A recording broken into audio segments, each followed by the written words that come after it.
This is the first card of the last pair in this 10-card subset known as 1-on-1. This is card number 9, Elvin Hayes. The pairs of cards in this set with the same color of this 1-on-1 logo represent dream matchups or rivalries as determined by Action Pact. The set starts off with Walt Frazier and Jerry West. Those were cards number 1 and 2. And those are two players who faced off against each other in the finals multiple times. Then in our last video from this set, we compared Bill Bradley and Elgin Baylor. That was cards number 7 and 8.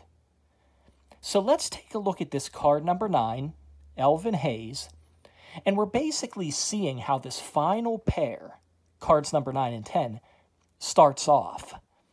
Spoiler alert, the pair, the rival for Elvin Hayes, is not Kareem Abdul-Jabbar, although it probably should be. Elvin Hayes and Kareem Abdul-Jabbar, who was known as Lou Alcindor at the time, they faced off in the first nationally televised regular season college game. And Hayes limited Alcindor's points big time. He really did. Elvin Hayes in Houston won that game. Not only that, they broke a 47-game win streak that the UCLA Bruins and Lou Alcindor had going. That game was responsible for Elvin Hayes being named the Sporting News College Basketball Player of the Year. Then there was an important rematch in the tournament that year. And Alcindor and the Bruins, they emerged victorious. I mean, they figured out a defense that really kept Elvin Hayes restrained. There wasn't a chance. Kareem Abdul-Jabbar, Lou Alcindor, they won that game easily. But this isn't a college basketball set. That's not the rival that Action Pact picked to pair up Elvin Hayes with. But, okay, let's focus on Elvin Hayes. Let's focus on Elvin Hayes. Elvin Hayes is the first forward/center that we've encountered in this 1-on-1 subset, otherwise known as a power forward. And Hayes was a rock.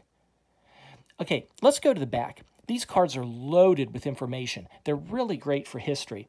And, you know, when I say Hayes was a rock, I need to point out some things.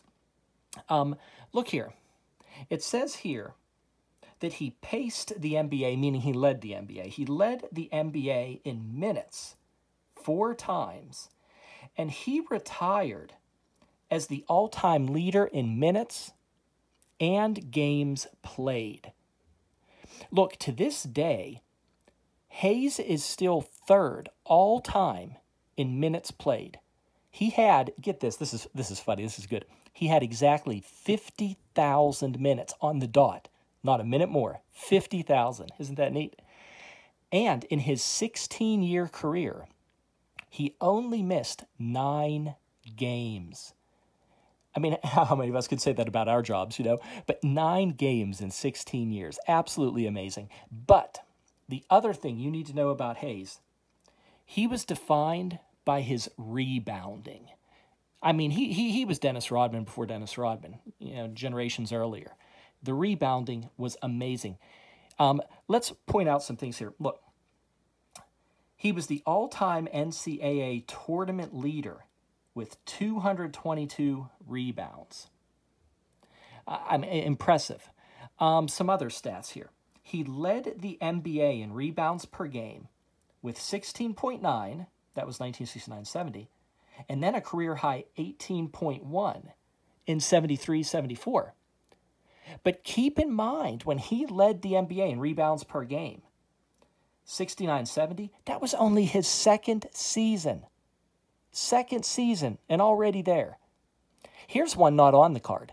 He set the NBA record for most offensive rebounds in an NBA Finals game. That was 11. Dennis Rodman tied that record twice, but Elvin Hayes set that record.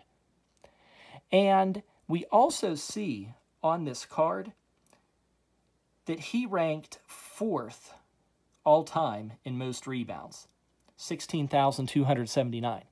He's still number 4. I mean, this is a 1993 set, but he's still number 4.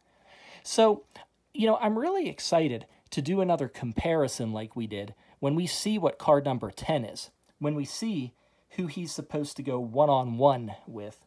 But that's enough for now. Let's stop and we'll just focus on this Elvin Hayes. But before we go, if you didn't see the other videos, if you're not familiar with this set, if you are, you can turn off the videos as a repeat. But let's talk about the set. It's hard to find a better set for the price. These cards, compared to other early 90s cards, are such a high quality. This is 1993, everybody. Look how thick the stock is on these cards. Embossed player, sculpted onto the card, glossy player, matte finish in the back. These cards are so unique and innovative, action-packed, even has their own patent, 315,364. So, although these cards aren't true vintage, with this set you get a lot of great Hall of Famers. They're loaded with information. It's just a must-have to delve into the history of the game. You got nice subsets here. They're dedicated to Larry Bird, Dr. J. And this set honors the 25th anniversary of the Basketball Hall of Fame. That's why they made these cards. So every card does say when the player was inducted. See, Elvin Hayes, elected to the Hall of Fame in 1990. But really a great set of cards. And because it's overlooked, if you look hard enough, you can get these for under 20 bucks. Hey, thanks for watching. We'll talk to you later. Bye-bye.